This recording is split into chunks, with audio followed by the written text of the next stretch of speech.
Hi friends అందరికీ. నిన్న night నేను ఎగ్ కర్రీ చేసిన, ఏం కర్రీ లేదని. అయితే ఈ కర్రీ ఎందుకో కానీ సేమ్ మా అమ్మ చేసినట్టుగా వచ్చింది. నేనైతే హడావుడిగా చేసిన ఈ కూర. ఆకలి అవుతుంది బాగా, ఏం కూర లేదు. అయితే మా అమ్మ ఈ ఎగ్ కర్రీ తప్ప అసలు ఏ కర్రీ మంచిగా చేయదు. ఒకవేళ అది చేసినా పడేయడం తప్ప దాన్ని ఎవరు తినరు.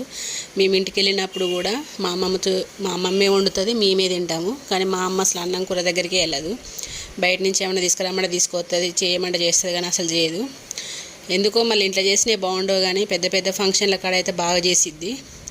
ఆ ఫంక్షన్లలో ముందే ఉంటుంది వంటలు చేయడానికి కోసం. అయితే నైట్ మొత్తం మా అమ్మాయి గుర్తుకొచ్చింది ఈ ఎగ్ కర్రీ తిన్న కాంచి. నేనైతే ఎన్నిసార్లు అన్నాను మా ఆయనతోటి, ఎగ్ కర్రీ బాగుంది కదా, అసలు మస్తు ఉంది కదా, నాకైతే మా అమ్మ చేసినట్టుగా అనిపించింది అని చాలాసార్లు అన్నాను. నైట్ అంతా మా అమ్మనే గుర్తు చేసుకున్నాను నేను. అసలు మస్తు వచ్చింది ఎగ్ కర్రీ. మీరు కూడా కావాలంటే రెసిపీ పెడతాను. Bye friends.